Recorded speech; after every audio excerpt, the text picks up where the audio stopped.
Cet ouvrage repose donc sur une enquête que j'ai menée avec Fabien Carrier qui porte sur les dossiers de 133 mineurs poursuivis pour des affaires de terrorisme et ou signalés par radicalisation par la justice des mineurs. Donc l'enjeu de cette enquête, c'était d'utiliser l'extraordinaire richesse du matériau judiciaire pour retracer l'histoire finalement de ces jeunes, comprendre comment ils en étaient arrivés là.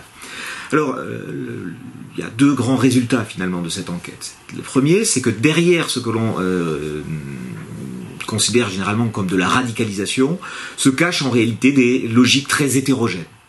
Le premier résultat est sans doute celui-là.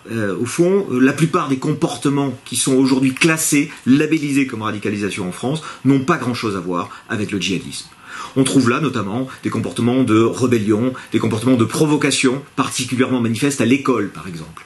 Pour des mauvais élèves, par exemple, le registre djihadiste constitue une occasion en or, finalement, de déstabiliser l'institution, de déstabiliser les enseignants.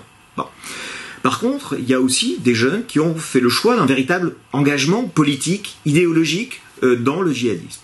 Et pour cela, effectivement, la trajectoire scolaire est assez importante, puisqu'il s'agit de jeunes gens.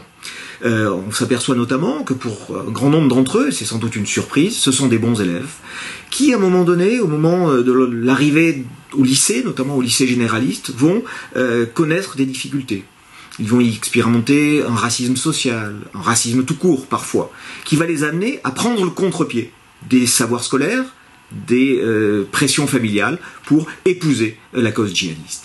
Et là, je dirais, c'est dans une dynamique très collective, de petites communautés qui se constituent, qui se soudent, que progressivement, on va passer des étapes, se radicaliser, comme on le dit, pour arriver à des actes qui pourront être, pour certains, des tentatives d'attentat, voire des départs en Syrie.